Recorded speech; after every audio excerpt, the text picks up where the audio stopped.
नमस्कार जंटू में स्वागत आपका। मैं हूं योगेंद्र, आप देख रहे हैं खास खबर। खास खबर में हम बात करेंगे ऐसे दो मुद्दों को, एक देश के लिए बड़ा एक सियासी हंगामा रहा तो दूसरा विदेश राजनीति को लेकर के। पहली बात कर रहे हैं हम बिहार की, जहां सियासत से इस वक्त कहा जा सकता है कि पूरी देश की निगाहें वहीं टिकी हुई थी, और दूसरी ओर पाकिस्तान की अदालत के उस फैसले पर सबकी निगाहें पहले से ही थी कि आखिर नवाज शरीफ का होगा क्या। हम दोनों ही मुद्दों को लेकर के चर्चा करेंगे। पहले बात करेंगे देश की सियासत की। नीतीश कुमार ने बहुमत साबित कर दिया है, लेकिन मामला अदालत भी पहुंच गया है। सदन के अंदर तेजस्वी और बाहर लालू ने जमकर नीतीश पर तीर चलाई। उन्होंने कहा कि संघ के विरोध करते करते संघ की गोद में जा बैठे हैं। चले हम आपको दिखाएंगे किस तरह का पूरा घटनाक्रम रहा, क्या मानना है विश्लेषकों का और क्या कहते हैं राजनीतिक दल। लेकिन एक बार सुनिए बिहार के पूरे ड्रामे के बारे में, और उसके बाद क्या कह रहे हैं सुशील मोदी और तेजस्वी। अगर बेनामी संपत्ति के बारे में अगर सफाई दे दिए होते तो मुझे आने का मौका नहीं मिलता। अच्छा किया कि उन्होंने सफाई नहीं दिया, गठबंधन टूट गया और ये नया गठबंधन बना और मुझे आने का मौका मिला है। और देखिए, जो हम लोगों ने पहले से ऐलान किया था तो 131 हम लोग को मिला है, और यही आंकड़ा हम लोगों ने राज्यपाल महोदय को भी। एक विधायक आपके नहीं थे, जबकि वो भूषण पांडे बीमार हैं, वेंटिलेटर पर दिल्ली में है। तो जितना आंकड़ा हम लोगों ने राज्यपाल को दिया था 131, एक संख्या स्पीकर की है, उसको मिलाकर 133 होता है। तो 131 लोगों ने हमारे पक्ष में मतदान किया। चारों निर्दलीय ने आपके लिए वोट किया। और हमें बड़ी खुशी है कि जो लोग दावा कर रहे थे राजद कांग्रेस के लोग, कितने दर्जन लोग जेडीयू के बीजेपी के हमारे पक्ष में हैं, आज मालूम पड़ गया कि कौन कहां खड़ा है। जो 2015 में जो चुनाव हुए थे वो मैंडेट महागठबंधन को था। पिछड़ा वर्ग, अति पिछड़ा वर्ग, दलित, महादलित, अल्पसंख्यक और प्रगतिशील वर्ग, जो लोग बिहार की बेहतरी चाहते थे, भाईचारा चाहते थे, शांति चाहते थे, बिहार का विकास चाहते थे, देश की तरक्की चाहते थे, गरीब गुरबा का कल्याण चाहते थे, इसलिए बिहार की महान जनता ने 2015 में जो मैंडेट देने का काम किया वो महागठबंधन को देने का काम किया। आज उस मैंडेट का बीजेपी के लोग, मुख्यमंत्री नीतीश कुमार ने अपमानित करने का काम किया है। जिन जिन लोगों ने वोट देने का काम किया बीजेपी के खिलाफ, नीतीश जी बीजेपी के गोद में, आरएसएस के गोद में जाकर के बैठे हैं। इसके लिए तमाम बिहार की जनता इससे आहत है। बिहार में नीतीश के नेतृत्व में बनी एनडीए की सरकार ने विधानसभा में आज अपना बहुमत साबित कर दिया। नीतीश के पक्ष में 131 तो विपक्ष में 108 वोट पड़े। बिहार विधानसभा में नेता प्रतिपक्ष तेजस्वी यादव ने सुशील मोदी और नीतीश कुमार पर जमकर भड़ास निकाली, और उन्होंने कहा कि जिस तरीके से अवसरवादी राजनीति को बिहार में पैदा किया गया है, बिहार की जनता कभी भी नीतीश कुमार को माफ नहीं करेगी। तेजस्वी ने यहां तक कह दिया कि जिस राजनीतिक नैतिकता की दुहाई नीतीश कुमार देते हैं वो सैद्धांतिक रूप से उनके साथ है ही नहीं। नीतीश कुमार को यह पता था कि लालू यादव चारा घोटाले मामले में फंसे हैं। उस समय राजनीतिक नैतिकता कहां गई थी जब वो राजद के साथ समझौता कर रहे थे। नीतीश कुमार ने भी कह दिया कि बिंदुवार जवाब सबका दिया जाएगा, लेकिन आज नहीं। बहरहाल विधानसभा में नीतीश सरकार ने बहुमत साबित कर लिया और विकास के एजेंडे पर आगे काम होगा, ये एनडीए के नेताओं ने अपने दावे में कह भी दिया। एनडीए के नेताओं ने दावा कर दिया कि नई सरकार विकास के नए मापदंड बिहार में खड़ी करेगी और बिहार को विकास के डगर पर ले जाएगी। पीछे का तर्क भी यही है कि लंबे अंतराल के बाद केंद्र और राज्य में एक सरकार बनी है और भ्रष्टाचार के मुद्दे पर नीतीश और नरेंद्र मोदी कोई समझौता नहीं करेंगे, इसलिए बिहार विकास की डगर पर जाएगा। लेकिन बात विपक्ष की करें तो विपक्ष ने भी खम ठोक करके नीतीश के खिलाफ खड़े होने का दावा कर दिया है।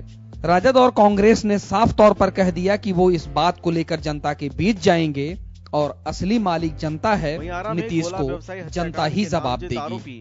केंद्र और बिहार सरकार बिहार को विकास की डगर पर ले जाएगी, ये राजनीतिक मजमून एनडीए की सरकार ने खड़ा कर दिया है। लेकिन जो मजबूती बिहार में एनडीए के साथ नीतीश को लेकर चलना है, उसमें आगे कैसे चीजें चलेंगी ये तो भविष्य के गर्त में है। लेकिन यह पहली बार हुआ है जब नीतीश कुमार को एक बड़ा और मजबूत विपक्ष मिला है। 2005 और 2010 में नीतीश के सामने संख्या में उतना मजबूत विपक्ष नहीं था जो इस बार मिला है। अब देखने वाली बात यह होगी कि जिस पक्ष को लेकर नीतीश कुमार बिहार के विकास के दावों को कर रहे हैं, विपक्ष उसके विरोध में किस तरीके से खड़ा होता है। लेकिन एक बात तो साफ है कि जिस तरह की स्थितियां बिहार में फिलहाल बनी हैं, नीतीश के लिए बहुत कुछ चीजें आसान नहीं होंगी, क्योंकि अवसरवादी राजनीति नीतीश के सामने विपक्ष हमेशा खड़ा करता रहेगा, जिससे निपटना उनके लिए बहुत आसान नहीं होगा। ब्यूरो रिपोर्ट, जन टीवी। तो भी आपने देखा पूरा घटनाक्रम, किस तरह की सियासत रही बिहार में। अब हम बात करेंगे, हमारे साथ इस वक्त वरिष्ठ पत्रकार और समीक्षक महेश शर्मा साहब हैं, भाजपा नेत्री शील दवाई जी हमारे साथ हैं, कांग्रेस के वरिष्ठ नेता राजीव अरोड़ा जी हमारे साथ। आप सभी का स्वागत है। महेश जी, मैं जानना चाहूंगा, नीतीश कुमार के लिए ये वो घड़ी है कि जिसमें नरेंद्र मोदी की खिलाफत करके जहां से यात्रा शुरू की थी, वापस वहीं पे आ गए हैं। क्या माना जाए इसे, अवसरवादिता या समय की समझ?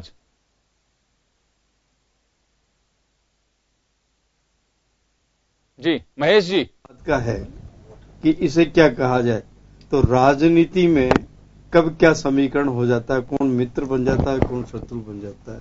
जो पहले मित्र था वो शत्रु हो जाता है, जो शत्रु अभी है वो मित्र हो जाता है। एक तो इस कथन की ये मतलब स्पष्ट ये पुष्टि करता है बिहार का उदाहरण।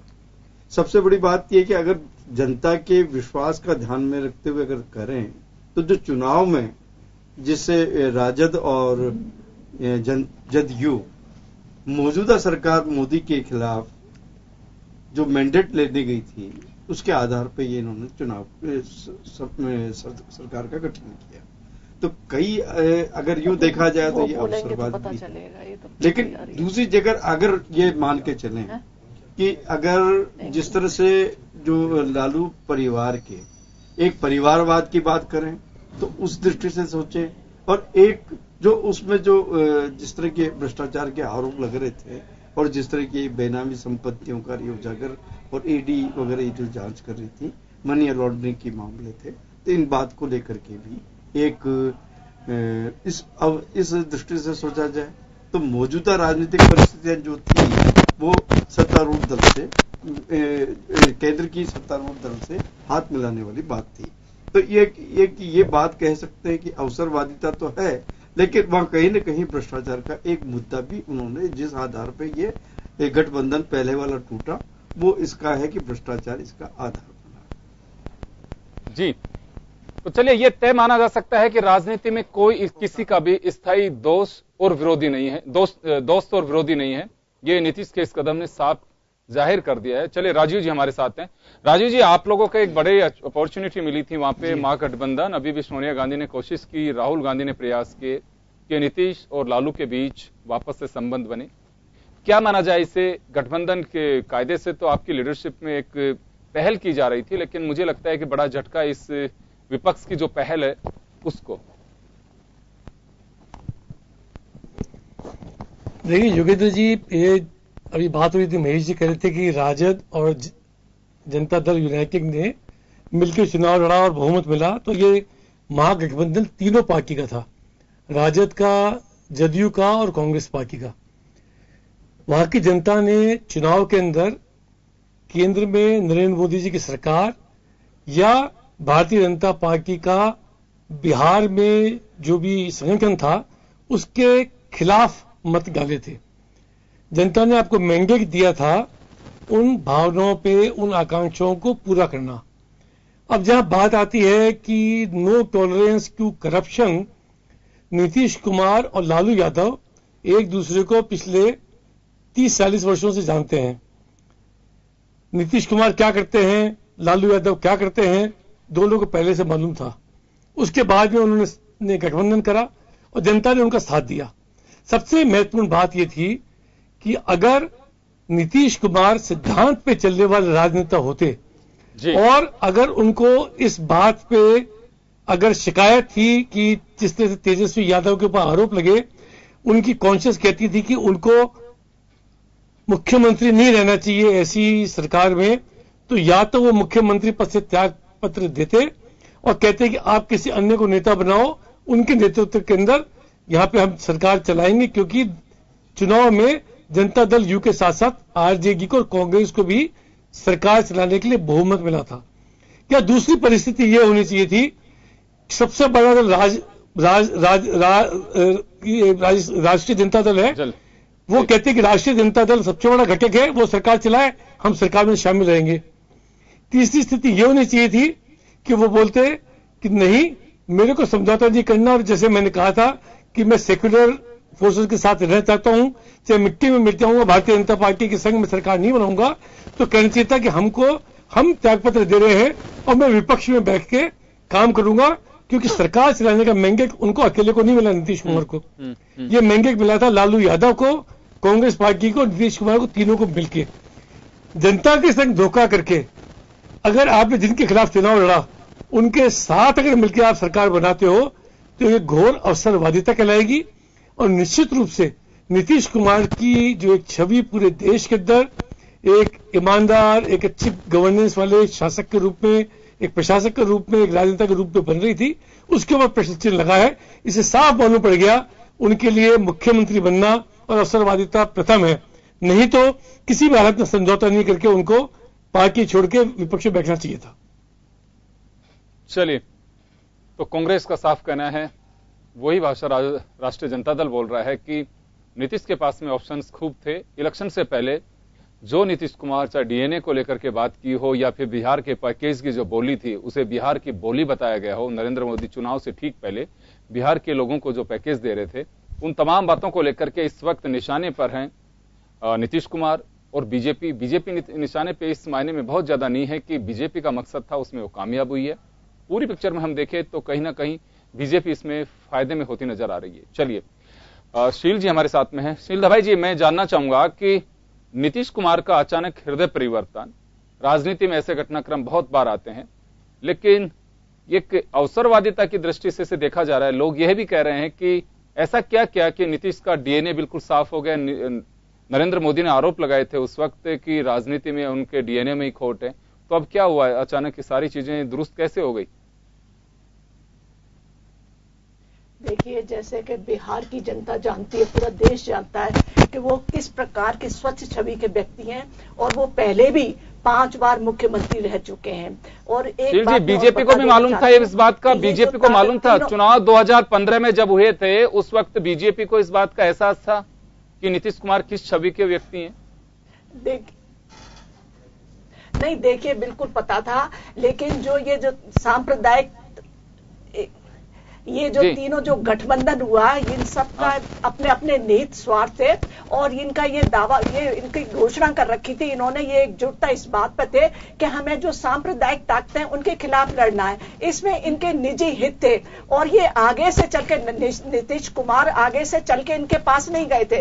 कांग्रेस अपना जनाधार ढूंढ रही थी, लालू प्रसाद की भी जो स्थिति हो रही थी, उन पर जो मुकदमे चल रहे थे, उनको भी एक सहारे की जरूरत थी, वो अपने पैर जमाना चाहते थे, तो वो इसलिए नीतीश कुमार के साथ में गए।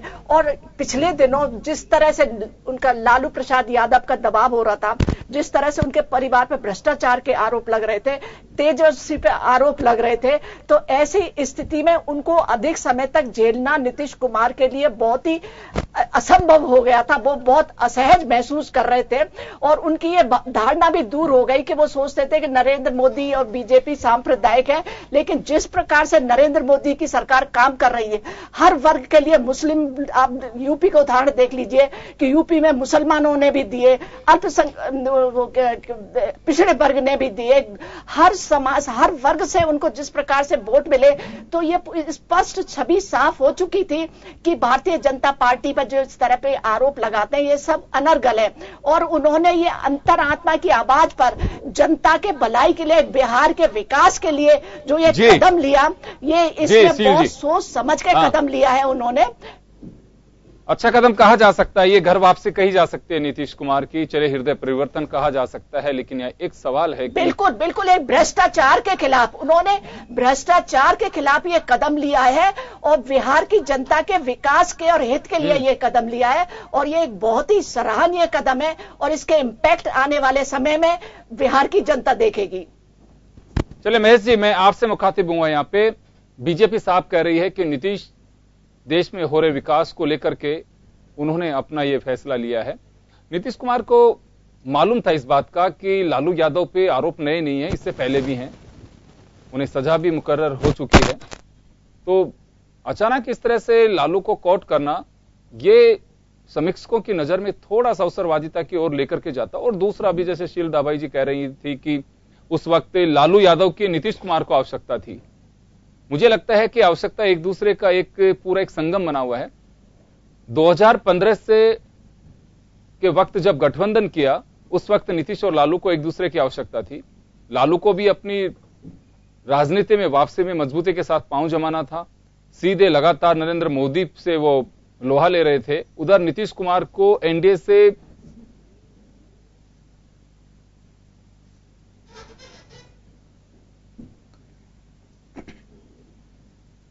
को जमाए रखने के लिए जो 2014 के लोकसभा चुनाव में उन्हें सीटें मिली, उन्हें बरकरार रखने के लिए एक नए साथी की आवश्यकता है। वो नीतीश कुमार के रूप में मिल रहा है। कितना लंबा गठबंधन चल पाएगा कहना बहुत मुश्किल है, और कब तक ये अपने अपने पांव जमाते रहेंगे, किसको किसकी आवश्यकता होगी, ये तो तय है कि समझौता कहीं पर होता है उसे गठबंधन कहते हैं, और वो मजबूरी का नाम होता है। एक दूसरे को की आवश्यकता होती है और अपने को जमाने के लिए समझौते करने होते हैं। देश में नई नहीं है ये राजनीति, इससे पहले भी बहुत सारे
महेश जी, मेरा सवाल आपसे है कि क्या वास्तव में एक दूसरे की आवश्यकता है इस वक्त बीजेपी को बिहार में जमने के लिए? जो 2014 के अंदर उसे सीटें मिली थी पार्लियामेंट में, वो मेंटेन रह सके, उसमें इंक्रीज कर सके, वो एक आवश्यकता है।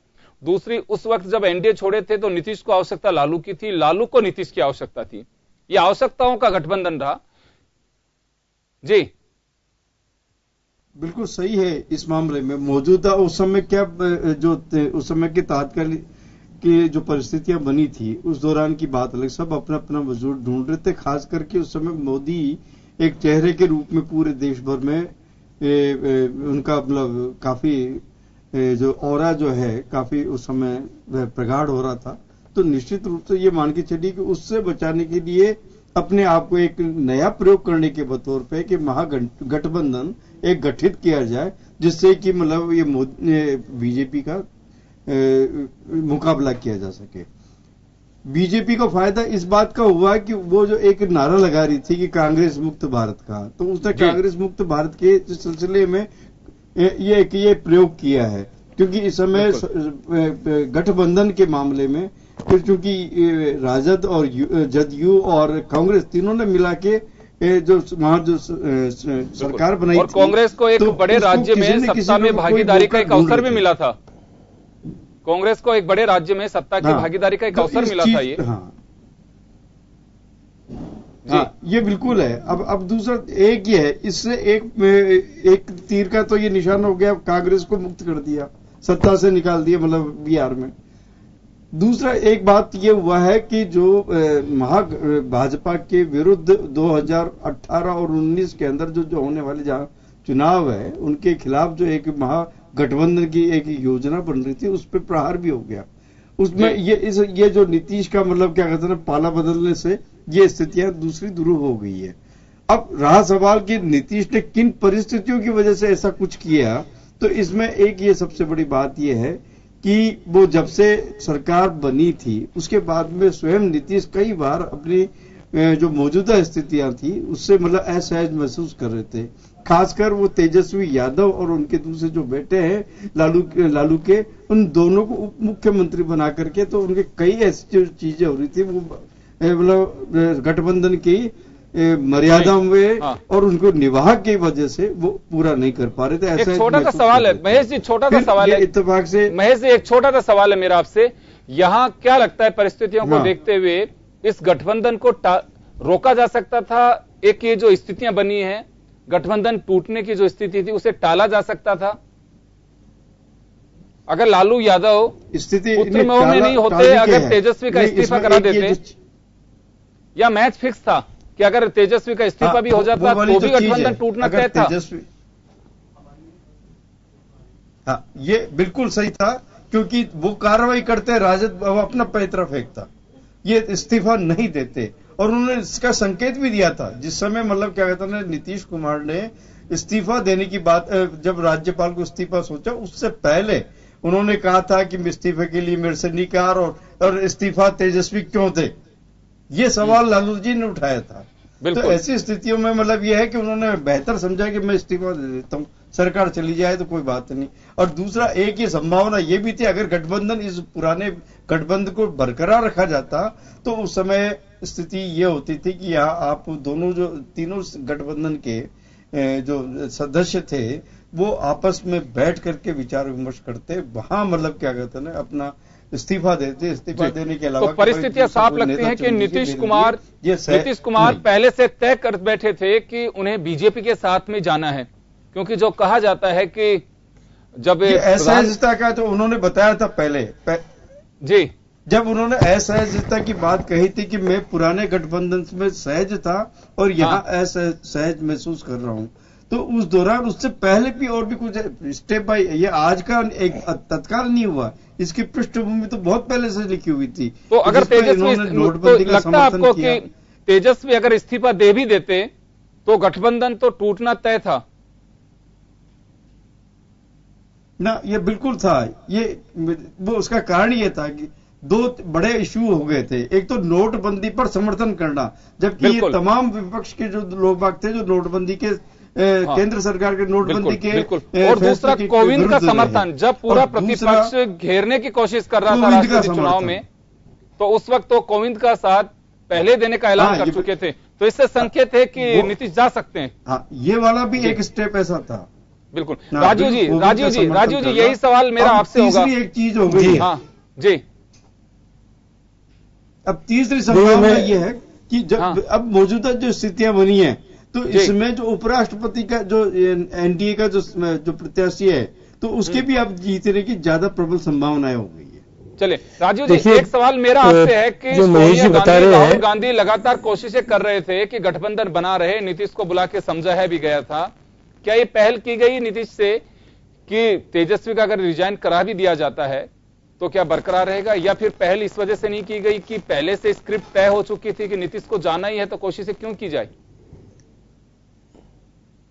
ऐसा लगता है कि नीतीश कुमार मानस बना चुके थे धोखा देने का। नीतीश कुमार ये तय कर चुके थे कि उनको भविष्य की राजनीति शायद भारतीय जनता पार्टी के साथ करनी है और ये बेटर लेटर देन शायद मेरे ख्याल से महागठबंधन के लिए अच्छा रहा, क्योंकि तेजस्वी के इस्तीफे के बाद भी आपने सही कहा कि डिमोनेटाइजेशन और कोविंद वाले मामले पे मालूम पड़ चुका था कि नीतीश कुमार दिल के साथ इस महागठबंधन के साथ नहीं है, और उनको ये शायद भविष्य में अपनी ज्यादा सिक्योरिटी नजर आ रही है कि वो पाला बदल ले, तो वो इशारा नजर आने लगा था। तेजस्वी यादव तक भाना था, जैसे आपने पहले कहा कि जब चुनाव हुआ था साथ में मिलके, उससे पहले भी लालू प्रसाद यादव पे आरोप लगे हैं। नीतीश कुमार अच्छी तरह से लालू प्रसाद यादव के बारे में जानते हैं, तो ये सब बात तेजस्वी यादव को इस्तीफा देना, इसका कोई मीनिंग नहीं है। इसका मीनिंग ये था कि भारतीय जनता पार्टी ने जो अरुणाचल प्रदेश के अंदर जो काम करा, जो मणिपुर में करा, जो गोवा में करा, जो बिहार में करा और गुजरात में कर रही है, वो सब एक ही उनके सोच का परिणाम है, जिसके अंदर इस देश से विपक्ष को खत्म करके एक अवांछित और अघोषित इमरजेंसी जो इस देश में लगा रखी है, उसकी तरफ देश को ले जाने का। मैं माफी चाहूंगा राजीव जी, मैं माफी चाहूंगा राजीव जी, समय का अभाव है, तो बिहार की राजनीति को लेकर के हम चर्चा कर रहे थे। माफी चाहेंगे शील दवाई जी, आप तक नहीं पहुंच पाएंगे हम इस मुद्दे पर। तो बिहार के राजनीतिक स्क्रिप्ट ये कयास लगाए जा रहे और कहा जा रहा है कि पहले से ही फिक्स थी। शायद यही वजह रही कि लालू यादव इस बात को भाप चुके थे कि तेजस्वी का इस्तीफा देने से भी यह संकट हल होने वाला नहीं है और ना ही गठबंधन बचने वाला है। ऐसे में वो अपने मुद्दे पे डटे रहे ताकि यह कहा जा सके कि किसी भी तरह से कोई झुकने को तैयार नहीं थे। लेकिन चलिए, तो भविष्य में ये चर्चाएं हमेशा रहेंगी। अगर नीतीश समर्थक हैं तो कहेंगे कि समय का बिल्कुल वो वक्त था, उसमें सही डिसीजन किया, और कुछ लोग कहते रहेंगे कि नीतीश कुमार अवसरवादिता की राजनीति में और लालू यादव पुत्र मोह की वजह से इस गठबंधन को दोनों ने ही तोड़ डाला। चले एक छोटे से ब्रेक के लिए रुकेंगे, और ब्रेक के बाद हम बात करेंगे पाकिस्तान के उस बड़े घटनाक्रम के। एक बार फिर नवाज शरीफ अपने प्रधानमंत्री का कार्यकाल पूरा नहीं कर पाए। पहले 2 बार प्रधानमंत्री बने, इसी तरह से बीच में कार्यकाल छोड़ना पड़ा, और एक बार फिर वही उनके साथ हुआ। क्या रहा घटनाक्रम और भारत पर इसका क्या असर होगा, इसको लेकर के चर्चा करेंगे छोटे से ब्रेक के बाद।